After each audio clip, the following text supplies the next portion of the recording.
What is up, Itrad Fantasy? It is the 2023 season. We are back here with another episode. Well, this is my first time coming here this year. Couldn't make the last one. But with us today, we have our commissioner, Eddie Hernandez, manager of Suck My Dicka. Anything you would like to say, Ed? That's right. What's up, leagues? I'm pretty glad to be back here. We haven't been with you guys since the summer, but you guys are chopping at the bit for these rankings and everything we're going to talk about today. And I'm just really looking forward to be back with you guys. And our other guest today, we have manager of the Diego Juniors, my good friend Diego Cuevas with us. Yeah, good to be back, man. It's been like a year since I've been on the pod. So always a pleasure to be on. That's it. We're happy to have you, man. So you guys already know how this goes. We always do first things first on our agenda tonight. We have our power rankings.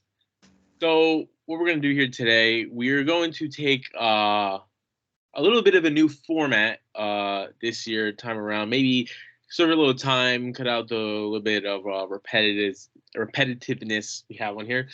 So we're going to have Eddie just give his rankings, and me and Diego will chime in, come and go as we please. So Ed, you want to start us off with who you have at I guess would be the number 12 spot, 11, I guess, technically in your rankings, but. Yeah, you got it. So yeah, with the 11th spot, and then another thing to add on to our rankings format, I'm just going to reflect on where their prior ranking was in the summer, just to kind of compare. I'm sure there'll be some spiteful jabs like, haha, look at me now. And Julian loves that shit. Yeah, we'll definitely see some of that shit. But yeah, I won't waste any time. The number 11 spot, not far removed from his original 10 spot ranking, we have Guy's team at 3 and 2. And just as another disclosure here, my rankings aren't really based entirely on the current standings in the league because it's still a young season. So you might be confused seeing a team that currently has a winning record at 3 and 2 ranked last. But I'm kind of in the party that believes the talent of the rosters are going to win out in the end. And with this team right here, I just don't see a lot to be excited about. With this league, we made the transition to 3 receivers and a flex, which means you could start up to 4 receivers. So ideally, you want at least one guy who can be that guy for you at receiver all season. And this team, there's really just nothing that scares you. T. Higgins, he's been banged up. I get it. Cincinnati in general just hasn't looked spectacular. And it's not even like Higgins is the one there. Like, sure, he'll have his boom weeks like he did earlier this season where he caught 2 touchdowns. But I'm just not confident in that being my wide receiver 1 for the entire season. And then complementing him, you got Terry McLaurin, Christian Kirk, Jacoby Myers, who I actually like given where he got him. But the strength of this team is supposed to be the running backs. And the ironic thing is his first 2 picks being Jacobs and Barkley, I don't think they're even his best backs. Like, he hit late on Swift. And that's kind of just the way fantasy football is going in general. Like, backs get hurt so much, and you see year over year, like a guy like Jacobs just led the league in rushing, all world, all pro, and now, struggling to get back to the line of scrimmage. So I'm sure he'll rethink that if he decides to join back next year, drafting 2 backs with his first 2 picks. This is just a poor roster build, and I'm just kind of worried about him the rest of the way. So I won't beat a dead horse there. Yeah, I kind of see where you're coming from. I'm not sure if I think Guy's team is the worst in the league. But I definitely agree with the double RB approach this year. All the guys that were taken, if I can pull up the draft recap here, besides Christian McCaffrey, Eckler's been hurt. Bijan's young though. He's a rookie. You're not really worried about him getting. You can say that about any player, but usually those rookie running backs, they're most of the time built like fucking steel. Like you don't really see them getting injured a lot like that, unless they tear their ACL like Brees Young, I guess. Brees Hall, you can't really do anything about that. But Saquon, Nick Chubb got hurt. Pollard has been okay so far. besides CMC, none of the guys have really broken out that were taken in the first round. And you kind of could say the opposite for kind of every other position that was taken there in the first round. Jefferson, Chase. I mean, Jefferson just got hurt, but before he got hurt, he was putting up what wide receiver? Lock. Wide receiver 5. Chase just had a 54-point game. Tyreek Hill is going for 2,000 yards. Kupp was hurt, but his first game back, he looked like Kupp. And you have Kelsey, who's still. I don't think he's tight end 1. I think he's tight end 2 right now, because of Sam Laporta, I believe. Mm-hmm. But I mean, Kelsey's. He looked fine. Yeah, he's not gonna go away anytime soon. And Stephon Diggs has been eating, so it just doesn't seem like going running back in the first round unless you're getting CMC has really been the wave this year. So that kind of does worry me about his team because, like you said, he doesn't have wide receivers that are really jumping off the screen. There's no one that's.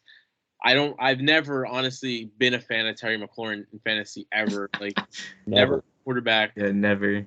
Commanders never have had like that explosive offense with him. Christian Kirk, I don't necessarily like either, just because it's kind of a crowded skill position room. And fantasy-wise, Trevor Lawrence just hasn't been a guy that's been looking like he's going to light up the world this season.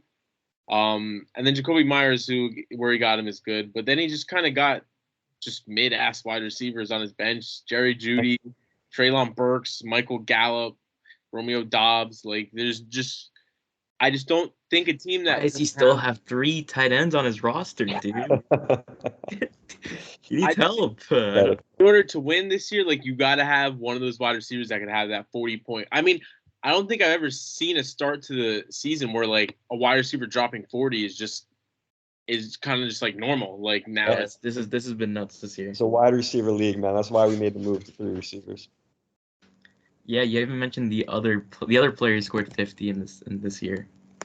CMC, and I have him. It seems like that. But actually, I actually don't mind Guy's team, really, dude. I mean, I think if he's able to play the waiver wire on tight end, he might be able to do well. And that's just like big if. That's a big ask on Guy. I know that, but like, why does he have 3 tight ends? He started Rams defense last week, I think, right? Yeah, against Philly. Against the Philly, like he's not playing great in fantasy, but I think he has like the pieces there. He got Saquon coming back, Jacobs and Swift, even though you don't want to admit it, they're top 10 right now, and I think they could be fine coming like rest of the season. But yeah, sure, his wide receivers aren't good. If Saquon comes back and he plays like Saquon, but the Giants are ass, so I don't know, man. Guys, team more when we get to our other segment. Oh yeah. That's enough time, our guy. Let's get into the number 10 team, who this shouldn't be a big surprise to most. It seems like reality is finally beginning to catch up with us, as we have Farmer Ken sitting at 2-3 at the number 10 spot. In the summer, I had him at number 8, so not far removed from there. I mean, you look at this team, and wide receiver 1, wide receiver 2, they jump out at you. Kupp and Devontae, to this point in the season, have both showed promise, but there is also red flags regarding them. Kupp just came back from a hamstring injury.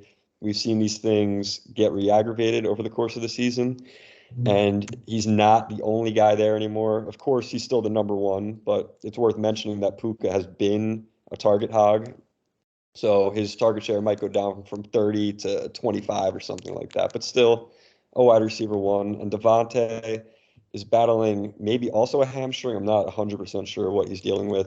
But just this past Monday night, had one of the worst games I remember seeing him. Nonetheless, still a wide receiver 1 in fantasy. But again, these aren't like top end wide receiver 1s like a Jamar Chase or a Tyreek Hill. So I think that's worth mentioning. And then the rest of this team, I mean, take your pick. Like both of those running backs in round 3 and 4 were a joke, a troll. I guess those were the only names he knew at that point. Like Miles Sanders in round 4. I'm in another league and he's on waivers. Like that's just how useless he is. Yeah. Aaron Jones has been hurt, and even when he's healthy, it's not 2018 anymore, unfortunately. I mean, TJ Hawkinson has been good for where Kenny got him. He's been a pretty good value. But in reality, this kid doesn't watch football. We love the kid to death, and who knows if he's even listening right now. I like to think that he is. But It's worth mentioning he just made his first waiver claim that I can ever recall seeing, and it may have cost him the week. I don't remember how close the final was, but $40 on Josh Dobbs, everyone. He saw something he liked there. Start over Trevor Lawrence. I swear to God, he said something like it came in a dream or something. That's a scary fucking dream, if you ask me. I just don't get, like, he thought people were going in on Josh Dobbs. Like, he doesn't even know how the waiver system works. Like, I don't think we really have much to say about Kenny. Starting Josh Dobbs, he could have beat me this past weekend. I mean, yeah, I don't know. He might just get lucky some weeks and he'll beat you because that's Kenny's luck. But there's nothing much more to say about his team.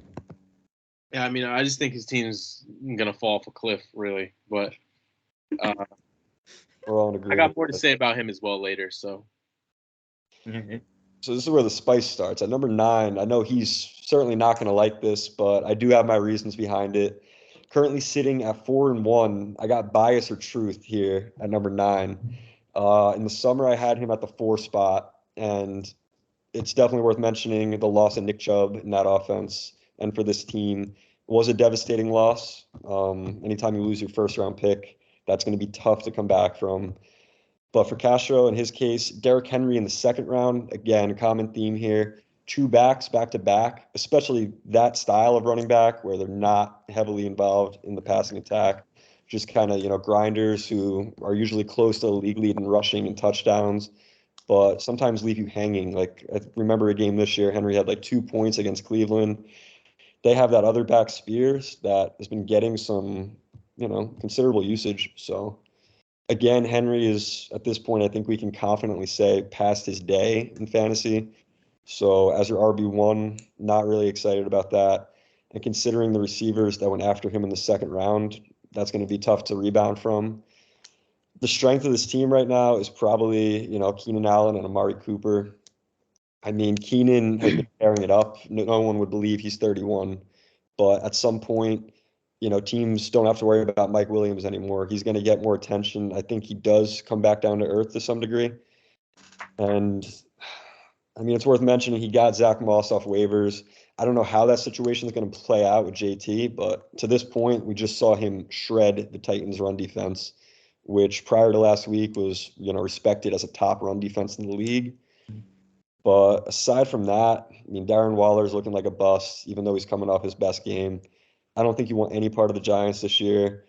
Even Amari Cooper tied to Watson. We'll see how that offense looks coming out of the bye. His bench, he's got Deontay Johnson on IR. I'm not really excited.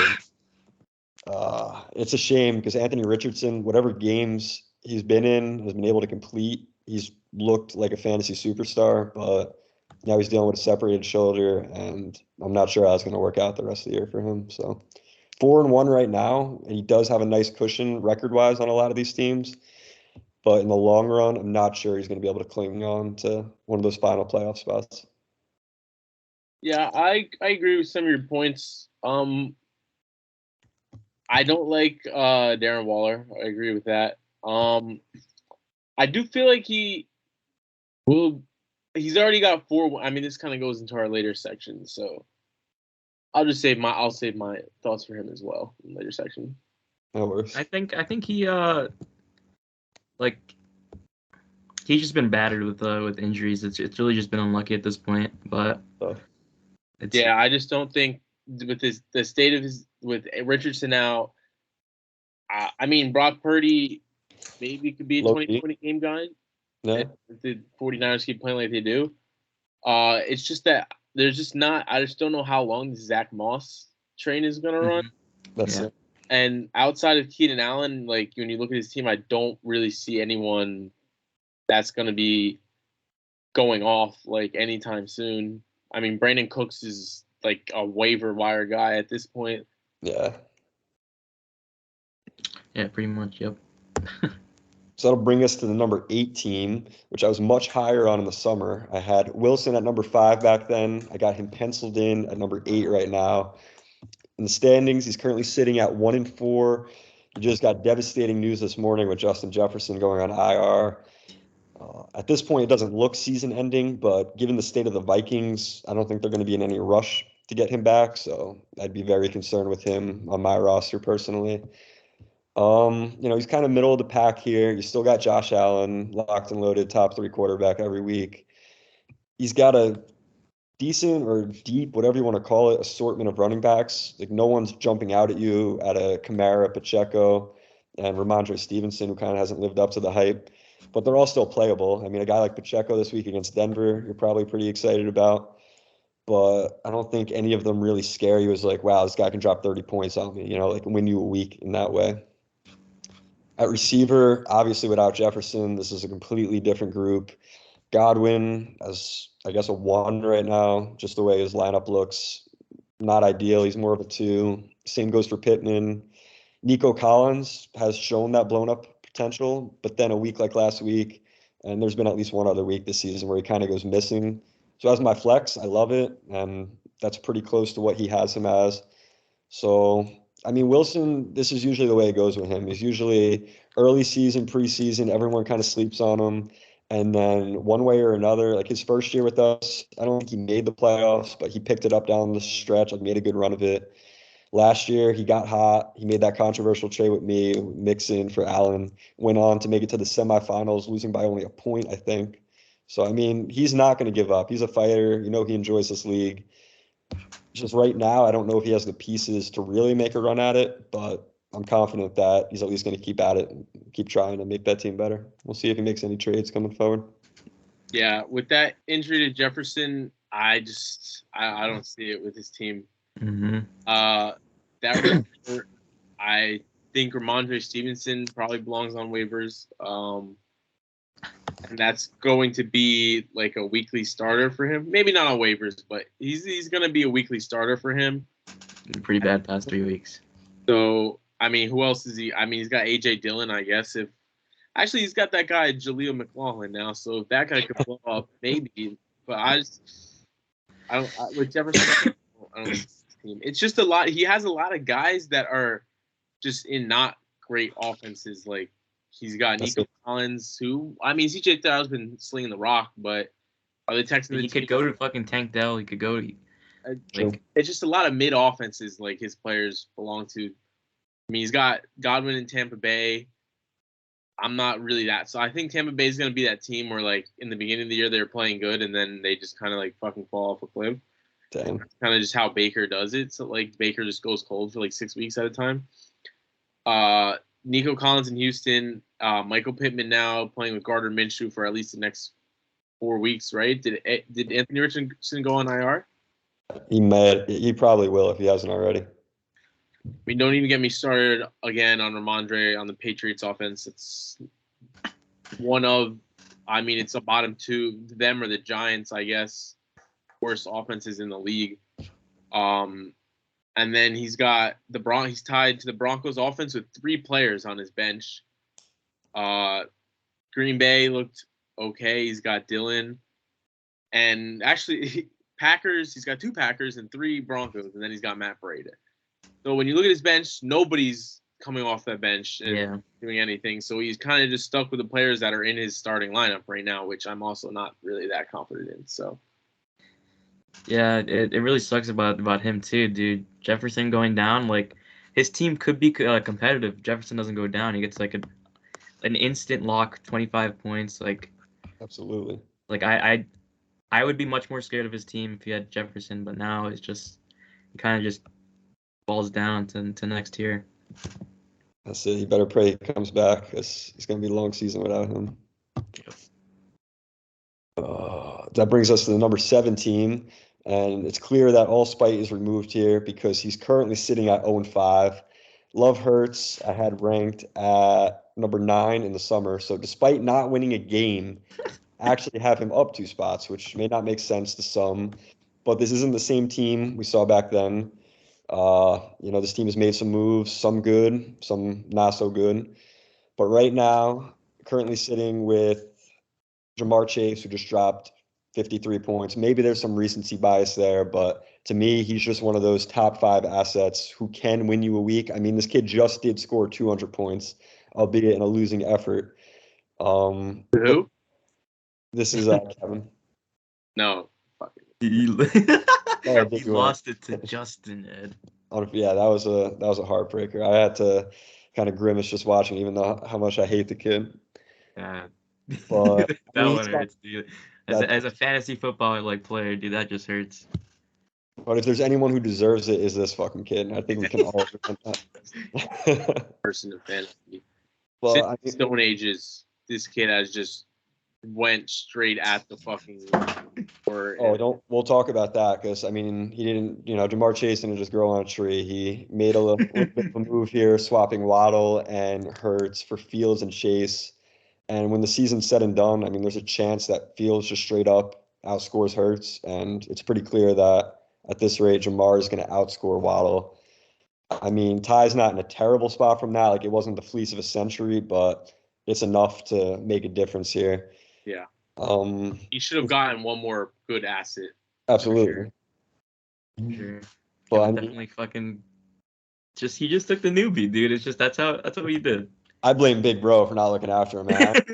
I didn't have a phone, bro. I didn't have a phone. As soon as you lost that shit, that should have been the first thing in your mind. Like, that kid's gonna strike now. He's vulnerable. He's vulnerable right now. I don't think it's even a coincidence though. Like that kid Kevin did that. Like it was like the phone disappears and Kevin just phone, and then now his kid's trading with like. That was swapping first round picks and shit. It just saw my face when I opened up my computer, like, and all the text loaded, like, and Ty texted me, and he was like, "Yo, should I do this trade?" And I didn't know it went through yet, and I was like, "No." Like, I was like, "Don't do it." That's fucking terrible, man. You were like fucking in Interstellar, like reaching through the fucking things. Like no. Just too damn late. I've been fucking shicey bastard. I don't know, man. I guess 0-5 with like top 5 scoring. He has also like the worst points against. It's just unfortunate, but who else but Kevin? I think you're right. That's it. I mean, the weakness of his team right now, his running backs are garbage, like scarily bad, and wouldn't this team looking a lot nicer with Austin Eckler coming back right now off bye week, nice and healthy? But instead, he swapped Alexander Mattison, who I wouldn't touch, with a fucking 20-foot pole right now, and Chris Olave, who big whoop, just caught his first touchdown. I think he had 12 yards on the day. That trade is going to come back to bite him. If I were him, that shit would be keeping me up at night. I don't know what he was thinking. But yeah, I was surprised by that, honestly. It just goes to show, like, he's just not him. You don't really know. Not a top football mind. Not a top football mind. I like his team more than everyone else that's below him. That's for sure. Just because his team. I mean, now with Jefferson, he's got Addison, so maybe Addison could become a guy who relevant. Yeah. I don't know. I mean, I haven't really feel like I've honed in on a lot of Vikings football, but has he looked like? No, he could get open, dude. It's just I think actually without Jefferson it hurts him. Yeah. They're gonna need him too, yeah. So but I definitely like Kevin's team more than anyone else that's been mentioned so far. And maybe more than one other team. Maybe not. But yeah, out of the bottom of the shithole of our league, I think Kevin's got the best team out of all of it. Kevin's climbing on the mountains of shit at 0-5, dude. That's so sad. It just comes down to the pass catchers, man. I mean, he's got, considering Laporta at tight end too, he's got 5 guys who, like, all right, they're decent at the very least. And then you got the elite quarterback too. And, that's how you score points in fantasy. If those backs fall into the end zone, it might be a tough week for you. Yeah. So that's another kid at number 7. When he gets a win, maybe we'll talk about him some more. Yeah. But 6, I don't think it should come as too much of a surprise, but we'll see. He's currently sitting at 2-3. I got Mike with the Kearney Satriales. I was much higher on him in the summer. I had him all the way up at number 3. And there's no doubt that, some of the busts in the draft have sunk him down my rankings. Excuse me. Along with the injury to Mike Williams. He's made some trades, as he always does. His team currently sits with Ayuk, Lamb, and Ridley as his top 3 receivers, which I'm personally a fan of. And then the rest of the team, you just got question marks. So I kind of have him ranked in the middle of the road because it can go either way at this point. Jonathan Taylor, we know, has the talent. Now we have the added wrinkle. Like, Zach Moss ain't going anywhere. Like, he just ran a legit game against a legit run defense. You know, you got a new coaching staff in there. If I'm them, like, what are you just going to do? You're going to sit the guy who's been producing all season, who's been there for you all training camp, for a guy, you know, I understand his impact on the team, but still, like, I don't think it's going to be an 80-20 split at any point. At best, maybe it's 60-40 in favor of Taylor. But, you know, he's kind of counting on him to be an RB1, not an RB2, considering the deal he just made with Pollard involved, with me. Tua right now is kind of just a touchdown merchant in that offense, which is perfect for fantasy. You know, when you got Tyreek running free down the field for an 80-yard touchdown, he's probably a top 8 option the rest of the way, even though he offers nothing with his feet. And then on his bench, you know, Gibbs is currently in the IR spot. That shouldn't be anything serious. If he ever does live up to the draft capital and the talent and the speed that he has, you know, that's what could send Mike into the next tier of teams. And obviously, he took him in the second round. He's been counting on it, but, you know, it just doesn't seem to be there in Detroit right now. It doesn't seem to be the kind of football they want to play. Nonetheless, the talent is there, and you got to think at some point that's going to show. So for now, I think we got Mike at a good spot, kind of middle of the pack. Yeah, I'd agree. Yeah, Jonathan Taylor, the point with Zach Moss, like, he's been there since training camp, so I kind of agree. I don't know if Taylor's going to take over the backfield anytime soon.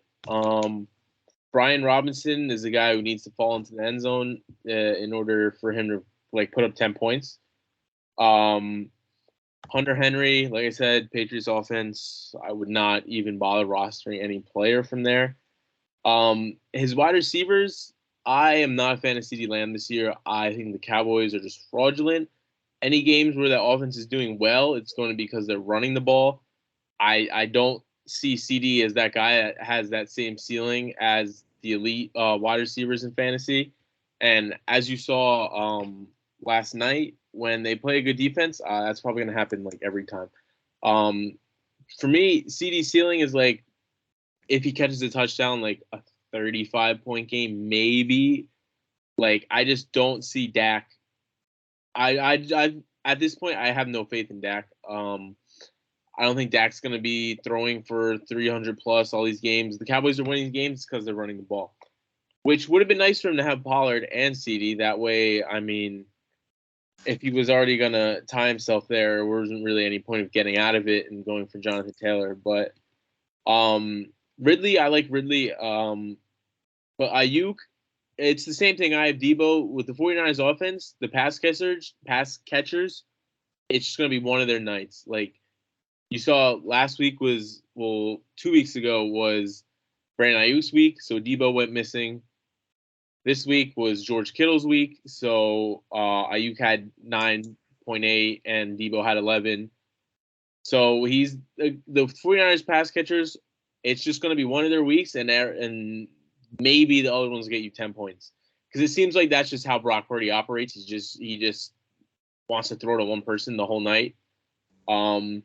So I think he had trouble there when it's not Ayuk's week. It's going to be up to Ridley because I'm not a big believer in CD, honestly. Yeah. I won't say too much about like anymore. I think you guys covered most of his things, but I forgot Mark Gibbs. I mean, in my opinion, I just don't think Dan Campbell is going to want to take the ball out of David Montgomery's hand at this point. Yeah. We literally saw the exact same situation happen last year. Everybody was on the fuck. DeAndre Swift was a first-round pick. He was, to Kevin. DeAndre Swift was a first-round pick. Everyone in the fantasy community was high on him. Lions got a great O-line. Lions want to run the football. DeAndre Swift, what was he, second-round pick? I think he was a second-round pick. Mm-hmm. He has all this talent. Like, it's a match made in heaven. Jamal Williams, out of nowhere, scores 16, 17 touchdowns, whatever the fuck he scored. And DeAndre Swift was just in the fucking doghouse whenever he was healthy. And I just don't know if Gibbs is going to just come in and take David Montgomery. 40% of David Montgomery's share at this point, because there's no reason for them not to. I mean, David Montgomery's been a beast. Yep. Say it again. That's fucking grinning over there. God. Man, that's my guy.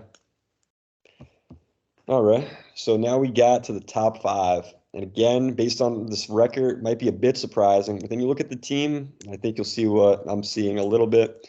We got the newcomer in the league. He's snobby as ever. He's taking some notes from Big Bro.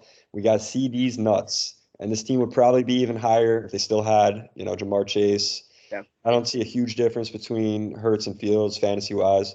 Yeah. But, I mean, honestly, look at this team.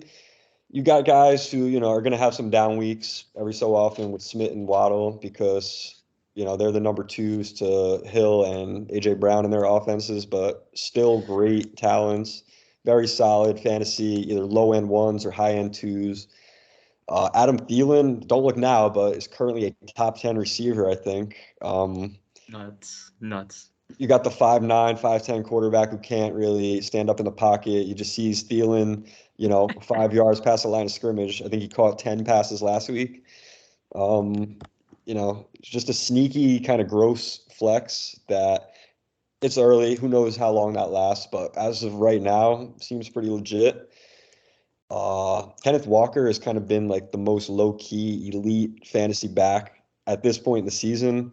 Seems like all he does is score touchdowns, somewhat involved in the passing game, but has looked really good. He's passed the eye test. And then Joe Mixon, who has all the usage, but kind of like the other Bengals we talked about, with Higgins and Burrow to this point in the season, they've gotten off to a slow start. So I'm not sure Mixon has any touchdowns, but once they start happening, you got the top 3 quarterback, you got the tight end who can have those boom weeks like we saw last week. I mean, he's got all the pieces here. Like, again, he's kind of lacking like a surefire number 1 receiver, but I don't think there's necessarily a weak spot in this lineup. So I like what he's doing here. He's kind of, learning the ways of the league his first year here. And, hopefully this is the start of a special run with us here. I like what he's doing so far. Yeah, I do like Ty's team. The 1-4 record to show for it is definitely not where he's capable of. But I guess it's just up to his wide receivers to boom more than bust, and then I think he'd be set because his running backs can be great. And then you got, like you said, good quarterback, good tight end. So it's there. It's definitely there. Yeah, his running backs are solid. I mean, it's kind of, I guess, at this point with people that join the league, it's just an initiation process. You get just fucking raped by a fucking league. If he had Jamar Chase right now, I think this is like a surefire top 5 team, no doubt. But now, I mean, Tyler Lockett is Fields and Chase here instead of Fields and Chase would make the team way fucking better. Oh yeah. Waddle, Waddle's just gonna have those weeks now because Tyreek Hill is just too good. Like he doesn't have a wide receiver 1, and we could play 4 wide receivers in this league. So when you don't have a wide receiver 1, it's like. But Adam Thielen, I think actually, I feel like Thielen was such a sneaky sleeper this year, because it's not like Adam Thielen did bad last year. Like he just went to the Panthers, and everyone just kind of like wrote him off because he was on the Panthers. But I feel like he's he's like one of those wide receivers that's like quarterback's best friend. Just like guy just gets open, like close to the line of scrimmage, and like he's just gonna live off that. Yeah, a lot to be excited about there. And I forgot to mention I had Ty ranked at 7 in the summer, so he's up 2 spots from there, so not too far off. And now that'll bring us to number 4. I got Fear Pete's Tigers sitting at 3-2. I had him ranked at 2 in the summer, so he's down a couple spots from there. You look at his team right now, again, Sonny's another one who got some bad news today with A-Chain. Is that how you say it, or is it? A-Chan, bro. A-Chan. I got corrected here. I don't think he's on IR, but as of right now, I think the word is he's gonna miss multiple weeks. Is that right? Going on IR. He is going on IR. That hurts. I mean, he has been a sensation. I think he's I don't think he played the first 2 weeks, or if he did, it was minimal, but still like RB3 right now. I saw the one line earlier today. Let me just pull it up real quick. Chain. 8 carries for 101 yards and 2 touchdowns. Like, it took him 8 carries to do that against Buffalo. Denver, we saw 18 carries for 203 and 2 touchdowns. Against the Giants, he just had a 70-yard touchdown. I mean, he was the definition of a league winner. So if he can return to that form whenever he comes back healthy, that could send this team, to the top 2 or the top 1 on these rankings. Because complimenting him, you've got Stephon Diggs. He's been a top 3 guy this year. I'm not a fan of the trade he made to go out and get Mark Andrews, but as it stands, he does have the Lamar Andrews stack, which I don't think we've seen the best of to this point in time, even though they have had some productive weeks. Baltimore's still kind of figuring out their new offense, but 5 weeks in, I think it's been more good than bad. So I'm pretty excited about those 2 there. I really don't know what he's doing with Evan Ingram at flex currently, but like, this team is kind of top heavy. Like, you got those dominant splash players, you got the big elite quarterback, the big tight end, receiver. I mean, HN was in that same stratosphere, but then you got some holes like littered out throughout the lineup. Christian Watson was in that CeeDee Lamb deal. I wouldn't really ever be confident plugging him in. He's kind of like a big player bust type dude. James Cook just ran for negative yards last week. How much confidence you got in him? Najee Harris is truly a waiver player at this point. Drop him to the waivers, buddy. You're not getting much. Dalvin Cook, drop him to the waivers. Yeah, I mean, there's some holes here. There's a lot of empty roster spots with guys like Najee and Cook, but those top guys, I don't know. That's just what they mean to me. Like, a team like Ty, I got him ranked over because I think a guy like Diggs could just go out and win you a week when a guy like, Smith gets one catch, or, HN when he's healthy, just ripping off a 70-yard touchdown. Yep. So, we'll see what happens. Hopefully he gets a little healthier. Mike Evans, another guy worth mentioning. He's looked good with Baker. So I think he's got a decent amount to be excited about to this point. Ed, don't you think Jeff Wilson is going to be the real winner in that backfield? He's going to have at least 1 week. It's just like you're crazy, dude. You're nuts. No, he's not going to be the guy like season long, but he'll have a week where he scores 2 touchdowns for no reason. Are you sure? He's not ripping any long runs, though. Maybe not. They liked him inside the red zone last year, didn't they, though? I don't remember, to be honest. Some Dolphins fan. Yeah, I mean, he's got Evan Ingram in his flex this week. It's just that always hurts to look at, just as from a fantasy perspective, taking 2 tight ends into your I don't think it's ever worked out for anyone. Yeah, no one has really big brained like. I once had Kelsey and Kittle too. Like, when Kittle was like prime Kittle, that didn't work out for me. That was part of my lost Clyde Edwards season, I think. Yep. Typical. Yeah, I mean, I like Sonny's team. I mean, if he had a John. I forget how the fuck he says it. A-Chan, I think it is. It's not A-Chan. Yeah, A-Chan. I would be so on board with this team because that kid is like literally the second coming of Chris Johnson. Like, lightning in a bottle.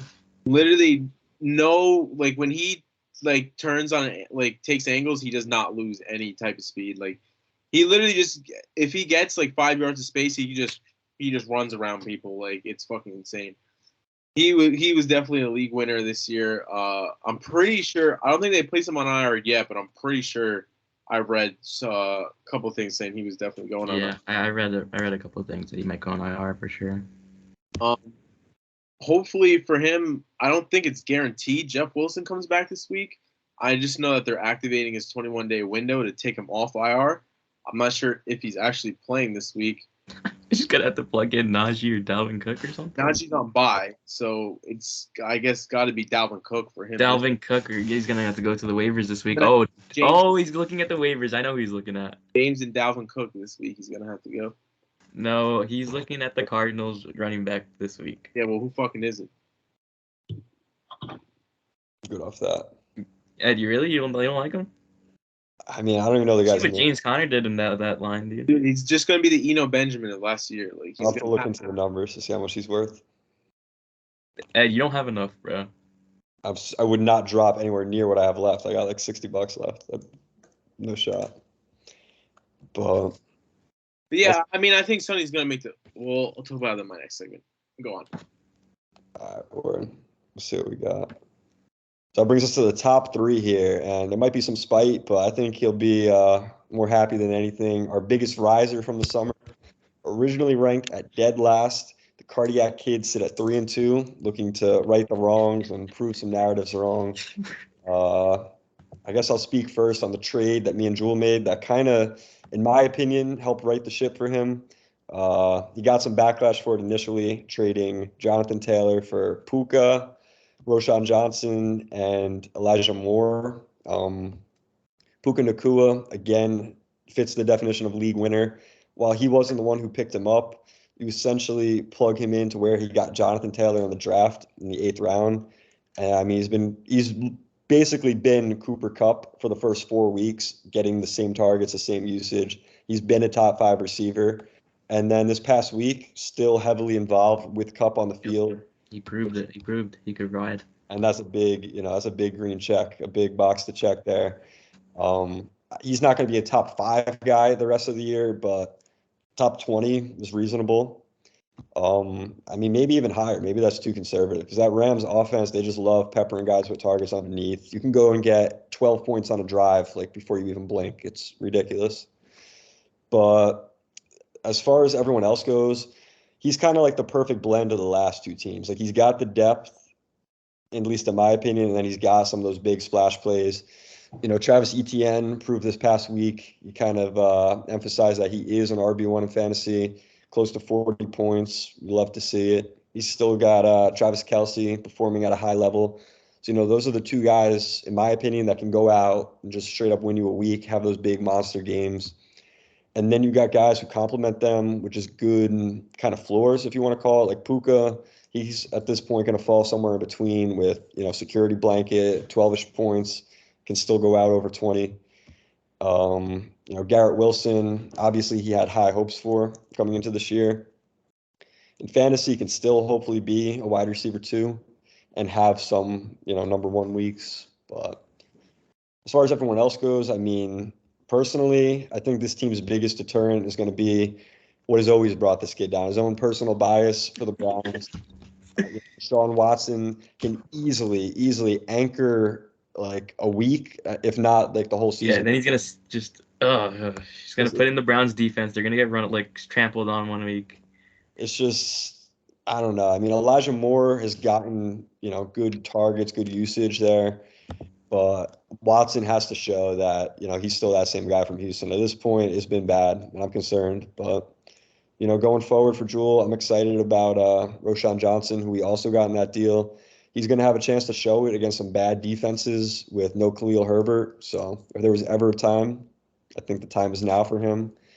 And, other than that, this kid's just got a chip on his shoulder. He's always going to keep fighting. He's going to keep, trying to prove the narrative's wrong. And I love it, man. I love that he's up this high. Yeah, I like Julian's team too, actually. He got a lot of shit from Marquise Brown, but Marquise Brown's been looking pretty good to start the season. He's averaging 15 points a game.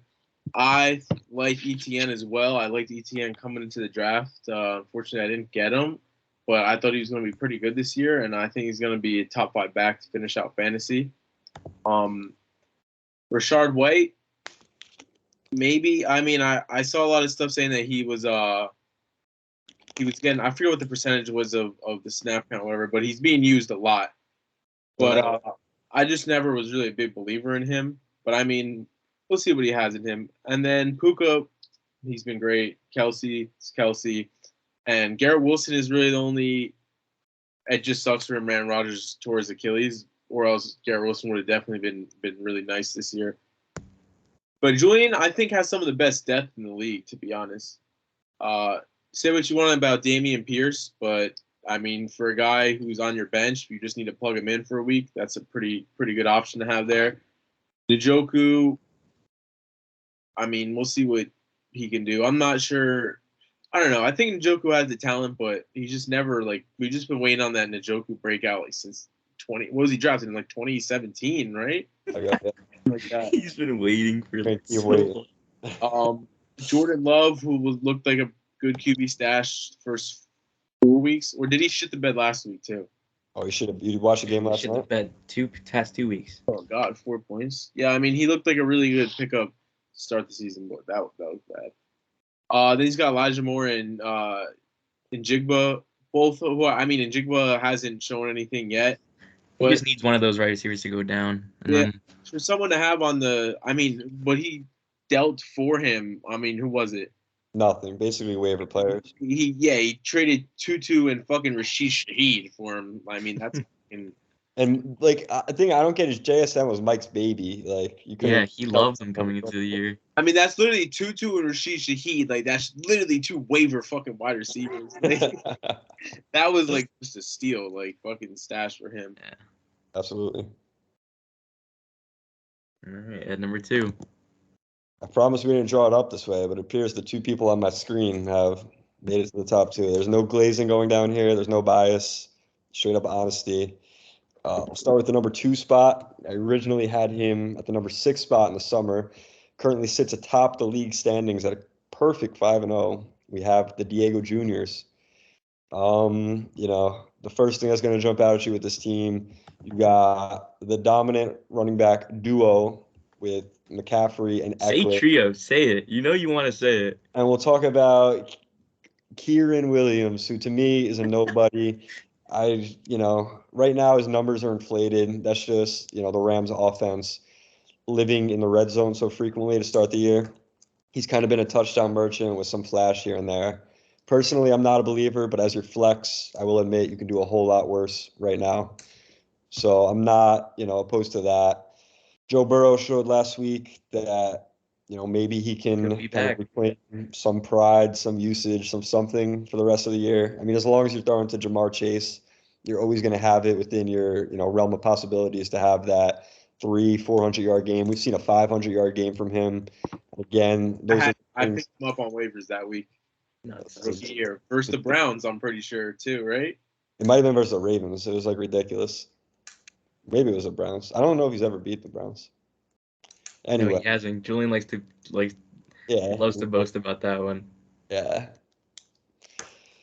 But anyway, the downside of this team, as good as those running backs are, and they can absolutely carry, I just have my reservations with, in particular, Drake London and Gabe Davis. Like those are, you open up a dictionary, look for volatile, is those 2 guys.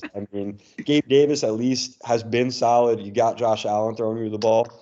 I don't necessarily think that's going to die down, but I just don't know if you can bank on 20 points from Gabe Davis like any given week. It might be there given the right matchup, but I have security in my lineups, or at least like one player that you're taking that chance on. So to have those 2 guys, I'm a little bit worried about. DK, I don't know if he's really a 1 in fantasy anymore, but at the worst, a high end 2. So he kind of fits the team build being so running back dominant. And then, tight end, just kind of, we're waiting on Kincaid to maybe do something. Nothing crazy there. That's just my waiver. I'm just wavering that shit, dude, every week. Aside from that, the bench, I'm going to be honest, I don't think there's anything there. I think you've got a top-heavy team with the best player in all of fantasy, and I think he's going to take you pretty far. But to really take you all the way, there's some pieces that got to be either established or you got to find some more security somewhere. I don't disagree. I definitely see your guys' points on my wide receiver weaknesses, especially Gabe Davis. Who you're going to keep him starting the whole year? Yeah. He might turn a corner someday. No. CMC and Eckler in this league where it was like everybody who tried to go double RB failed, and then Diego just got handed Austin Eckler and now has the best running back duo in the league. Yep. Listen, but I had to give up Olave and Madison for that, so don't. For you had to give up those 2. I don't know what he saw in Madison that was like. Retard has always liked Madison, man. I don't know why. If the Vikings were like 3-0 or 4-0, like at that point, then I've been like, oh, okay, like if they're doing what they did last year, but 0-3. He was worried. He thought he could have a chance against me, not having 3 players really. Like I didn't have Eckler. I lost Olave and Madison that week, and I still popped off somehow. I think that was the week that Is that the 4 touchdown by McCaffrey week? I think that was McCaffrey's yeah. So I think that's why, and he's able to carry me, and he's gonna be able to carry me for the rest of the season. Yeah, he's gonna be insane, dude. Like CMC, he just can't be stopped. It's like fucking 2019 CMC, but with like, it feels like he's making less than half of the plays he used to make. He doesn't need to, dude. The worst part about CMC is that the 49ers are gonna be leading every game, and then that might be his only like fallback. But other than that, like if they're winning and they just keep fucking giving him the ball, they were winning so much by the start of the fourth quarter. Yeah, that they took out all their starters last week CMC got fucking. But I think I like my team, except my wide receivers. Gabe Davis drops 20, and then he could just go out and drop 6, and it's just unfortunate. But just wide receiver 2s, like on these explosive offenses, like yeah, you see Waddle, like you see Gabe Davis. It's just there's like that tier. It's like Waddle, Smith, Davis, fucking.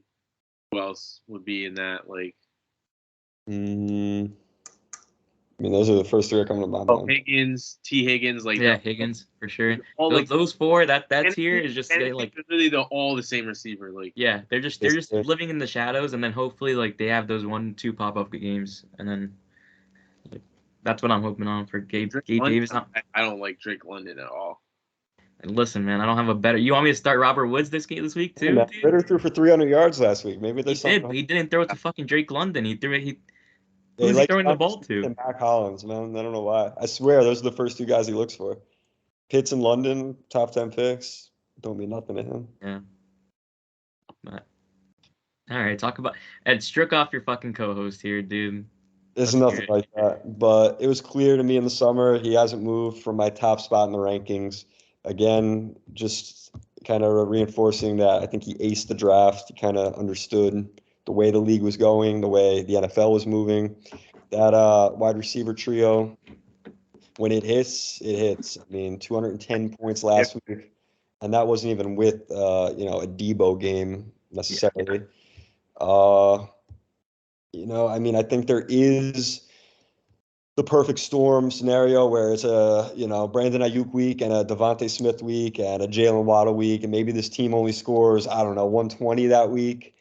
But even the 2 backs right now, like Raheem Mostert, I'll admit I'm not a season-long believer. I think at some point the wear and tear, the age, Here we go. This injury narrative played 16 games last year. The track record. He has a long-standing injury report. Doc Ed. Anyway, Breece Hall looks healthy, so we'll talk on a positive injury note, ripping off long touchdowns. So, I mean, again, there's just not a weak spot in the lineup. We saw a Dallas Goedert game as well last week. We've been waiting 5 weeks for that. And then you got Mahomes, who, I mean, it's not really even worth taking any jabs at. He's, to me, not in the same tier as the guys who run, like Allen Hurts, and if you want to throw Fields in there for now. But at the end of the day, still Mahomes. He's going to have those games. He throws for 4 or 5 touchdowns in the first half. Like it's nobody's business. So I like it. And I drafted Kyren Williams too in the 16th round. And bro, I don't know what enticed you to drop him. I'll tell you the exact situation, bro. I didn't make any roster moves. I was like, I'm just gonna keep my team. One night, I don't know, I was just bored, and I was on YouTube. You know that guy Flock Fantasy? Why are you listening to that dude, man? No, but dude, I didn't even watch the video. I just saw the thumbnail. It was like 10 players you should look into getting, and the picture thumbnail was fucking that guy Tyson. Who was the backup running back on the Vikings? Yeah, Tyson Chandler. No, man. Is his name Tyson Chandler? I think so. Like, isn't that for the Knicks? What's his name? It was like Tyson or Ty something. Ty Chandler. It was Ty Chandler. Ty Chandler. Ty Chandler was the picture, like, thumbnail. I was like, oh shit! I didn't even watch the video. I was like, I was like, oh. And it was between Kyren Williams and Donovan Peoples-Jones, right? And I clicked on both their profiles, and I look at Kyron Williams, and like the head outlook thing was like Kyron Williams didn't see a single carry in all 3 preseason games. I was like, oh fuck, like I guess they're not using this guy. Fuck it, like I'll just drop him. Like, yeah, that's just unlucky. That's insane. I didn't even know you had him. Yeah, bro, I dropped him 16th round. That's a nuts. That would have been a nuts fucking value, dude. I know, bro. And then the first 2 weeks, I mean, I gotta say though, I have like no depth. Yeah. Like, if one of my wide receivers goes down, like if AJ Brown and Tyreek Hill got hurt, I'm probably fucked. Yeah.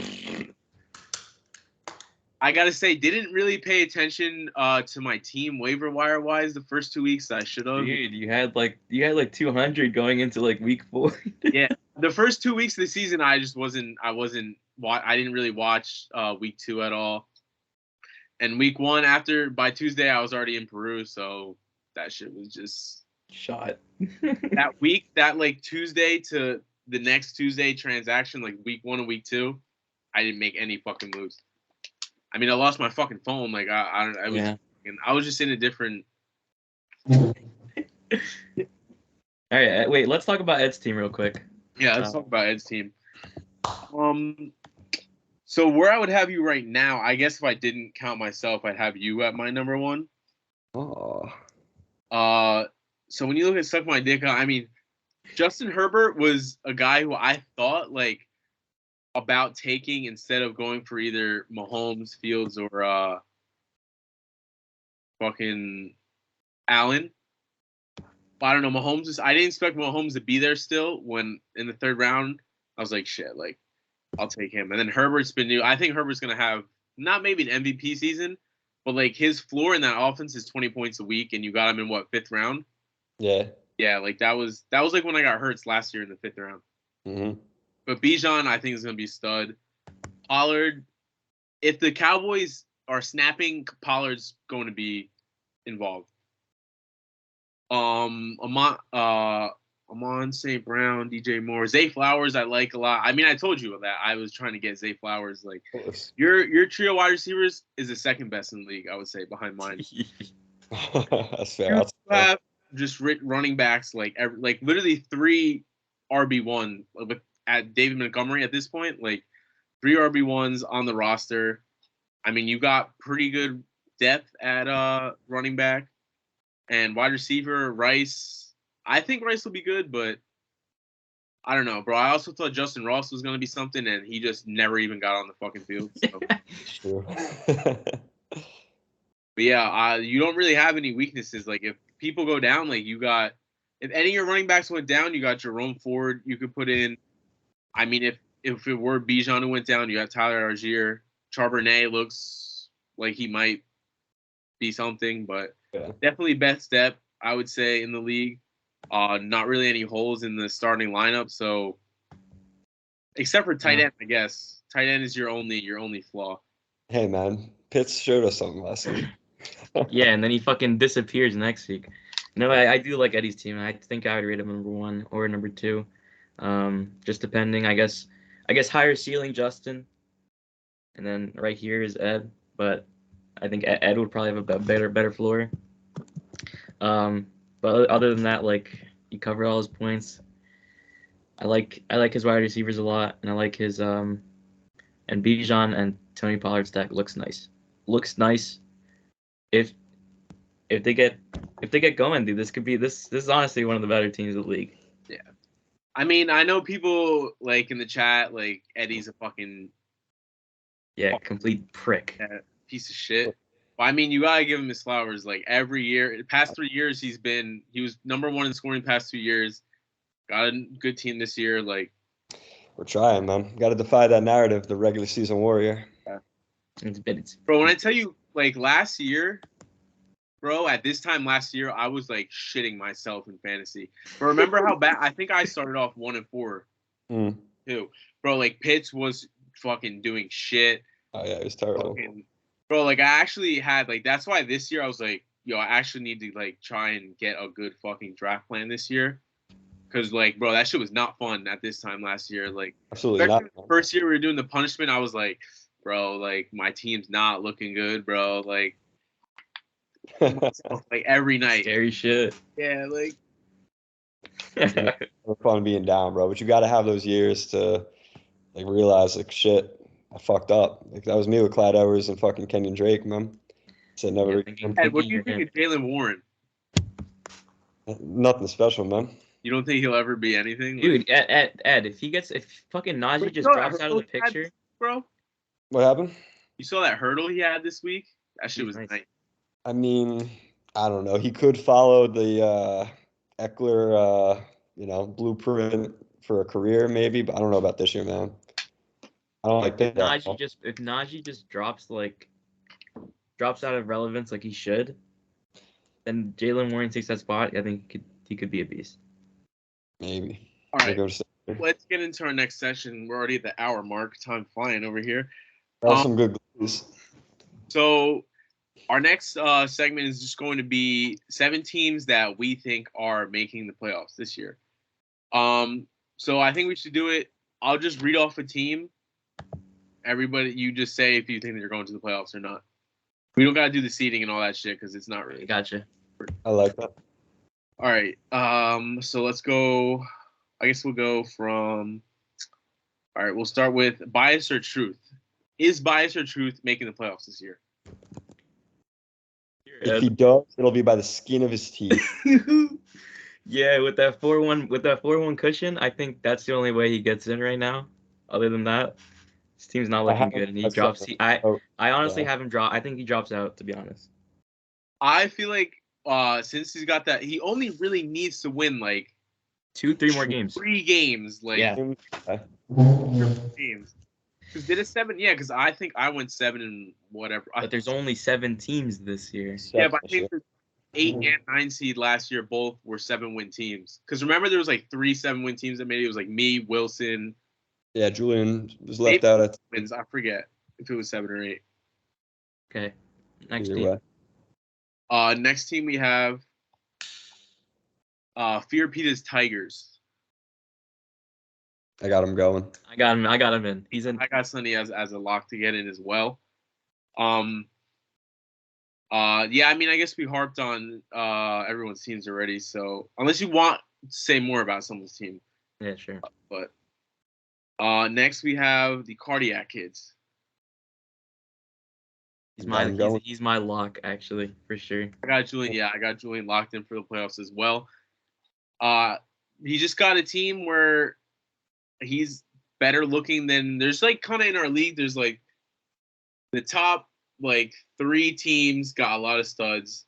3 more teams got people that are gonna get to the playoffs, and then it's just like a lot of guys just have rough looking teams. Like I'm not gonna lie. Oh yeah. Sonny not one of them though, or Julian not one of them. Julian I think will make the playoffs pretty comfortably actually. Yeah, I agree. Next we have Guy's team. Is Guy's team going to the playoffs? No. No? I actually have Guy as one of my playoff teams. Okay. I have Guy as my 7th team. Like I have Guy at my 8th team. He barely misses it, dude. This is where I have him. So what's next? Kearney Satriales. I think Mike could get in. I think Mike gets in. Right now, I got him just missing. I got an underdog rising the rankings to get the 6th seed, and he's going to need some help. He don't got the firepower right now. I have Mike's team not making the playoffs as well. He was my 8th spot. I had Guy above him. I feel like there's those 3 teams hanging around that 6, 7, 8. Like Mike's one of them, Guy's one of them for me, and then Sonny. I have Wilson. I have Wilson at my. Wilson in there. In that tier, I think Wilson's in that tier. He's battling. Farmer Ken. I'm gonna start off. I have Kenny not making the playoffs. Kenny's management of his team is just going. I mean, he started. Aaron Jones didn't play last night, right? No, but I mean, it was a late call. I mean, but still, like at that point, didn't he have someone not play for him last week as well, or am I tripping? Cam Akers, he didn't. He had someone. Cam Akers starting 1 week. That's a terrible, man. What week was it? He had Cam Akers started. I feel bad for the kid. He's throwing 150 in here. Oh my god, dude, he did. Week 2, Cam Akers started. Dude, he's throwing 150 in here, and he's fucking just. We really need to, like, I don't know. We should just sit him down and be like, bro, if you don't want to be in it, that's cool. I think he likes it though. He likes being a part of like. Yeah, he definitely likes it. It's like player vocabulary, man. Like Aaron Jones has not been, like, or Miles Sanders. Like, yeah, he needs to update like a little crash course. Like, yeah, stuck in that like that 2018 to like 2020 era. Like, he lost there. He's stuck. But I think it's not even like he's been watching less football. I feel like he never really watched. Like, did he ever watch? Like, it was probably just us sitting around like the cafeteria and shit. Like we would like hear the names and be like, oh yeah, he's good. Next I have You Wish Wilson. I do not have Wilson making the playoffs. The only reason I have Wilson getting in is because he's a good fantasy manager. He'll be able to scrape by some weeks. Like I think he'll always just be clawing, but his team definitely needs a lot of work. So we'll see if he gets there, especially with JJS going down. Yeah, I think he's gonna have a rough patch with this Jetta's IR. He makes some trades, hit the waiver wires. Or honestly, if I were him, I'm probably trying to get rid of Jay Jettas at this point. Yep, give it to me. Give him to the 5-0 guy. You're 1-4. There's just no way. You need to win at least 2 your next 4 with no Jettas. You might as well just send him off the team at this point, especially with that cloud over him now that he might not even come back but like you just got to get rid of him now. I agree. Next team we have CD's Nuts. I actually don't have CD's Nuts making the playoffs. Another team, he's at 1-4. I just don't know if his team is good enough to really go on that stretch he needs to make the playoffs at this point. It's really tough, especially now we're doing 17s. When you start off 0-5 or 1-4, like I just don't see it happening. Really get a claw back. I don't have a tie in there. I'm a believer in CD's Nuts. I think he's going to be the feel-good story. I think he's got a well-enough team that he can make a run. I think there's going to be some scratching and clawing at the bottom of those standings. Other than Guy, I don't think anyone's dying easy here. Even at 0-5, I don't have Kevin making it spoiler, but I think it's going to be between him and Tyler who's going to kind of claw themselves out of that grave. I think Kevin has definitely the opportunity to play fucking spoiler big time. Yeah. Like, dude, he just dropped 200. Let's see if he could keep it up. I mean, I didn't really like his team only got better with Jay Jettas going down and Jordan Addison stepping up. Like it's true. He just could. I don't think he has enough to make it out of 0-5. Like that would be the most miraculously like. We should praise him honestly. Like I know. if he does it, but I don't think he will. Agreed. Then we have Kevin's team, also known as Love Hurts. Yeah. I don't have him making the playoffs. I think he just got too big of a hole at this point. Yeah, he has a way unintended, if you will, but yeah, he's not. Sucks, man. Week 5 of the season, like you're like I'm already like my team's fucking done. Like that fucking sucks. That does suck. I mean, he's still got hope though, because there's teams that are real bad. Like yeah, he just needs all these people with horrible teams just start fucking. Yeah, they got to sink. Who does he play next week? Who does he play this week? I mean, who's 7 seed guy right now? Kevin plays Mike this week. Yeah, he might win this one, dude. It's winnable, man. That's going to be big. That's a big game between those two teams. Someone's season's going to go on an upward trajectory, and the other one is not good. The other one might fall. I'm excited. Then we have the Diego Juniors, who I have a lock for making the playoffs. Not much really more to say. Covered on a lot of the strengths of the team. I just don't think. I mean, unless it ends up being the worst fantasy job of all time. Yeah, like if fucking Eckler and CMC can't help me win like at least 2 more games, then I'm just doomed. And I'll give it up. But I think it'd be pretty hard for me not to make the playoffs at this point. Yeah, I agree. Then we have Uzumaki Clan. I'm making the playoffs. Yeah, you're making the playoffs. Lock there. I think my Dicka with this podcast must be good luck or something. I don't know what it is. Like, got good vibes over here. Yeah, even Castro rocking 4-1. Even that's it, man. I got Ed making it. Yep. Fucking. So I hope he doesn't. Through, just for clarification for everyone, your seeding. Our seeding. Did you have the seeding for? I did. Sure. Yeah. I did. You want to go first? I had myself as one. Ooh. that's just me being like crazy. But then I have Justin, Ed, Julian, Mike, Sonny, Wilson. If Jettis comes back and Wilson's still fighting, he has a chance. That's fair. I had Castro squeaking in at 7, just hanging on to his early season success. I had Ty defying the odds, making it up to 6. Jewel, middle of the pack at 5. Sonny, same deal at 4. I got Diego falling down to the 3 seed. And then we got a late season game that I think is going to be high stakes between me and Justin for that 1 seed. What week? Pick myself. I think it's week 14. It's the last week of the season. Yeah, so I'm picking myself there that I'm going to have that week off that I need because I've been bounced in the first round the last 2 years. So I got myself at 1.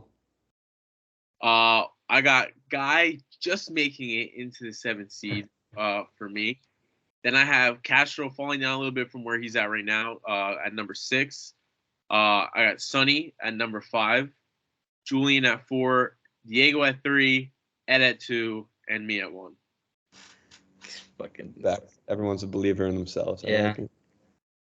I mean, I think us three definitely have the definitive top 3 teams. Everyone's gonna hate watching this. Of course, I know we had a full glaze fest from 3 on the power rankings on. It was just glaze all around, bro. Fuck it, dude. Get good. I think that is the reality of the league right now. I think there are tiers, and there's really, really garbage. There's middle of the pack, and then there's a big space, and then there's the good team. It wasn't like last year. Last year was I feel like for the longest time, there was no. I mean, me, yeah. I was like in last at one point. And I ended up getting the 7 or 8 seed. I forget which one it was. That was still honestly like the best fantasy moment for me. Playing Julian, like me, it was winner go home. Get that playoffs. Monday night, he needs 15 points from Kyler Murray, bro. Just tears the shit. I remember seeing Murray running, just get hit by a sniper. I was like, bro, there's no fucking way this just happened. That was a great moment. Not because he tore his shit, just to see her in fucking agony.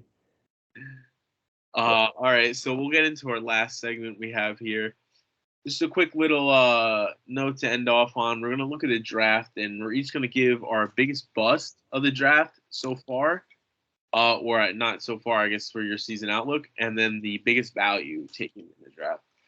I'll go first. I have the biggest bust of the draft going in round 2. To none other than Kearney Satrialis, taking Jamar Gibbs at pick 14 in the draft.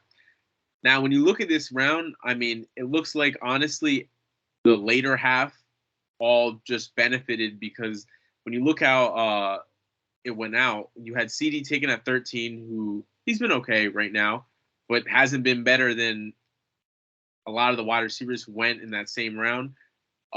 Gibbs picked 2 of that round. Henry 3, Garrett Wilson 4, Josh Jacobs 5. Then you have the turnaround where you see Devontae Adams, Amon-Ra, A.J. Brown. Those 3 wide receivers are doing better than any that just went before them. Gibbs especially might doubled up on running back here when he could have gotten one of those guys being Adams, Amon-Ra, or A.J. Brown. And it's just a clear miss there on his part. Because Gibbs doesn't even look like he's going to be getting half of his own backfield. So, Ed, who'd you have for your biggest bust? I went in round 3, the first pick of the 3rd round, in fact, going to Wilson with You Wish. In conversations with Wilson, he's always been a big fan of Ramondre Stevenson. But, given the state of the Patriots right now, they scored 3 points in the last 2 weeks combined. So, and it is kind of concerning to see Zeke just kind of run into his line as many times as, the Patriots still give him the ball. Ramondre finished inside the top 10 last year. It's going to be a reach if he gets inside the top 20 at this rate this year. So, for my biggest bust, it's also in the third round. Sonny going with Najee Harris in the round 3, pick 12. Oh, that's gross. Yuck! That guy looks horrific, man. It's honestly, you got to turn your eyes away when you see him on red zone. Just like he pops up on your screen, you're like, oh, this is not good, man. Yeah. But so that was a terrible reach, but I guess let me start off with this though.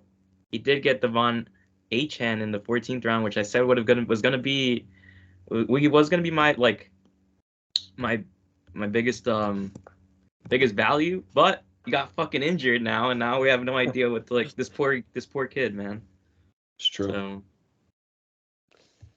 Ed, who did you have for your biggest value in the draft? Was that your pick? You picked Achane for it?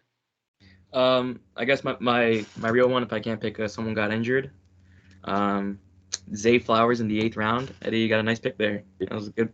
That was just a nice pick. We're just gonna keep glazing on this podcast, it never ends. I guess.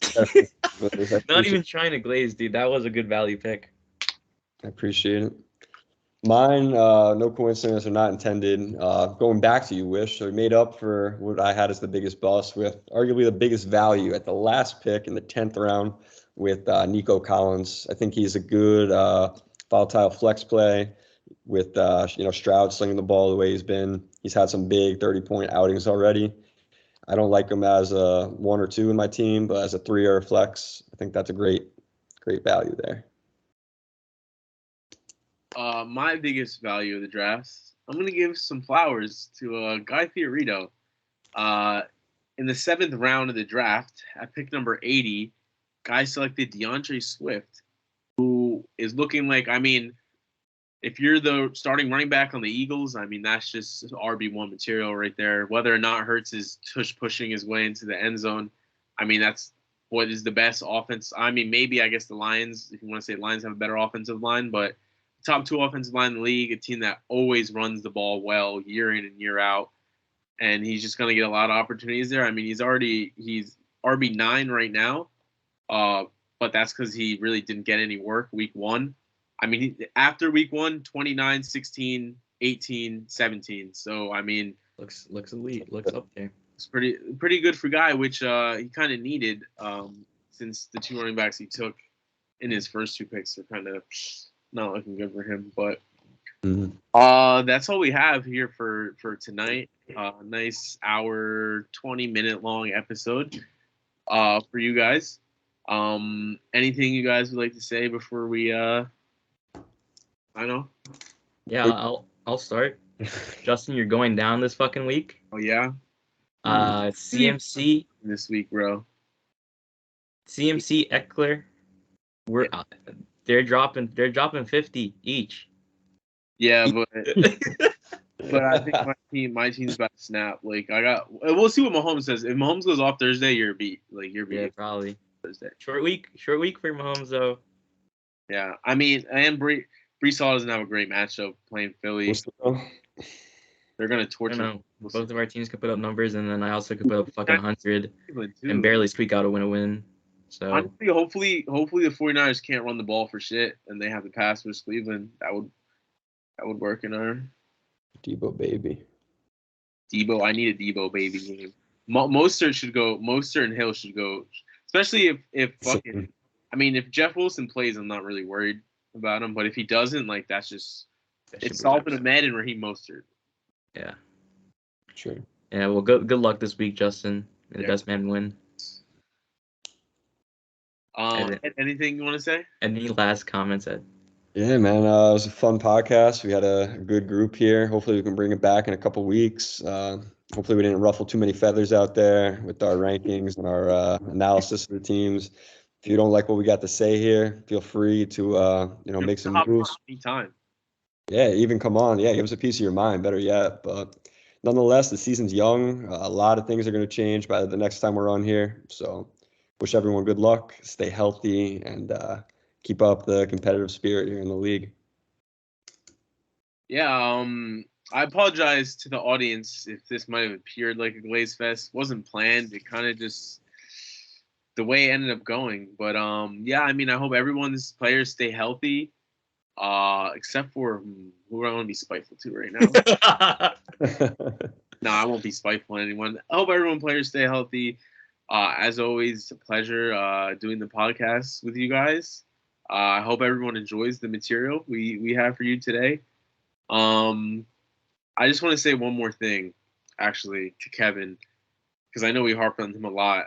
Well, I think you deserve this own 5-star, Kevin. Not gonna lie. I don't really feel bad for you because of what you did. But yeah, I hope, honestly, do you think it's a possibility he doesn't win a game this year or no? He's going to win one. He's going to win. I think he wins this week against Mike, unfortunately. But no, but just for shits, like imagine he just didn't win a game. I hope he doesn't, dude. I hope he I hope he's the one that gets like condiments poured on his fucking head. Worse than that, bro. You don't win a game. We're showing up to his house and like breaking into You're putting him in a fucking dog cage too and throwing him in like in the bay or some shit, dude. Yeah, let's fucking have him wake up on a mattress like the middle of the ocean. All right, sorry, Kevin. I just had to get that out there. But yeah, we'll see you guys in a couple weeks, and that's all we have for tonight. So, peace out.